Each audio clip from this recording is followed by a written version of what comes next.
টলিপাড়ার আকাশে এখনো ভারী শোকের ছায়া। একটা মৃত্যু যা শুধু একটা পরিবার নয়, কাঁপিয়ে দিয়েছে গোটা ইন্ডাস্ট্রিকে। মাত্র 12 দিন আগে হঠাৎ করেই থেমে যায় এক প্রাণ, এক অভিনেতার স্বপ্ন। আর আজ সেই শোক নিয়েই শুটিং ফ্লোরে ফিরলেন প্রিয়াঙ্কা সরকার।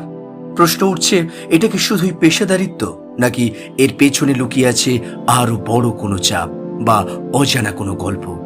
আজকের এই ভিডিওতে আমরা জানবো কেন এত তাড়াতাড়ি কাজে ফিরলেন প্রিয়াঙ্কা, কিসেরই বা শুটিং চলছে, আর রাহুলের মৃত্যুর তদন্তই বা কোথায় দাঁড়িয়ে। ভিডিওটি শেষ পর্যন্ত দেখুন, কারণ শেষেই রয়েছে সবচেয়ে বড় আপডেট।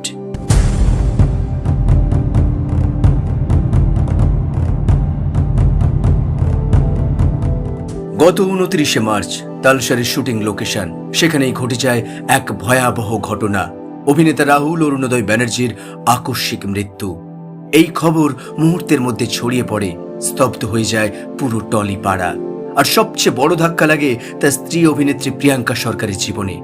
একদিকে স্বামীর মৃত্যু, অন্যদিকে ছোট সন্তান সহজ। সবকিছু সামলাতে গিয়ে যেন মুহূর্তেই বদলে যায় তার জীবন। এই মৃত্যুকে ঘিরে শুরু হয় বিতর্ক, উঠতে থাকে একের পর এক প্রশ্ন। শুটিং সেটে কি নিরাপত্তার অভাব ছিল? এটা কি নিছক দুর্ঘটনা, নাকি গাফিলতি? প্রতিবাদী সরব হয় গোটা ইন্ডাস্ট্রি। একদিনের কর্মবিরতি, রাস্তায় নেমে বিক্ষোভ, শুধু তাই নয়, নিজে দাঁড়িয়ে এফআইআর করেন প্রিয়াঙ্কা। অভিযোগ ওঠে প্রযোজনা সংস্থা ম্যাজিক মোমেন্টস মোশন পিকচার্সের বিরুদ্ধে। এমনকি শোনা যাচ্ছে, যতদিন না তারা নিজেদের নির্দোষ প্রমাণ করছে, ততদিন তাদের কাজ কার্যত বন্ধ। তদন্তে নেমেছে পুলিশ। কলকাতা, উড়িষ্যা, দুই রাজ্যেই চলছে নানান ধরনের খোঁজ খবর। এই কঠিন সময়েও প্রিয়াঙ্কা সোশ্যাল মিডিয়ায় এক হৃদয়স্পর্শী বার্তা দেন।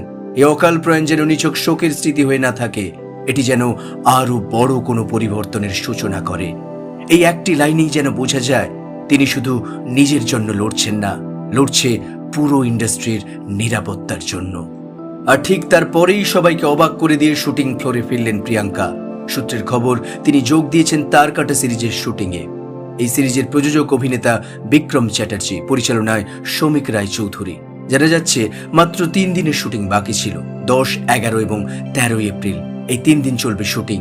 প্রথম দিনেই শুটিংয়ে অংশ নেন প্রিয়াঙ্কা। তবে প্রশ্ন থেকেই যাচ্ছে, বাকি 2 দিনেও কি তিনি থাকবেন, নাকি এটি শুধুই একটি আংশিক উপস্থিতি?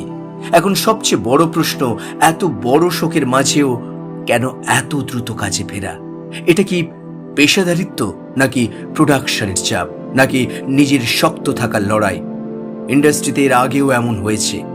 খেলাধুলার জগতে পিতৃবিয়োগের পরেও মাঠে নেমেছিলেন ক্রিকেট কিংবদন্তি সচিন রমেশ তেন্ডুলকর। বাংলা ইন্ডাস্ট্রিতেও শোকের মধ্যেই কাজে ফিরেছেন অনেকেই। তাই হয়তো কর্মই ধর্ম, এই কথাটাই আবারও প্রমাণ করলেন প্রিয়াঙ্কা। একদিকে শোক, অন্যদিকে দায়িত্ব। এই দুয়ের মাঝখানে দাঁড়িয়ে একজন নারী, একজন অভিনেত্রী, একজন মা নিজেকে সামলে এগিয়ে চলছেন।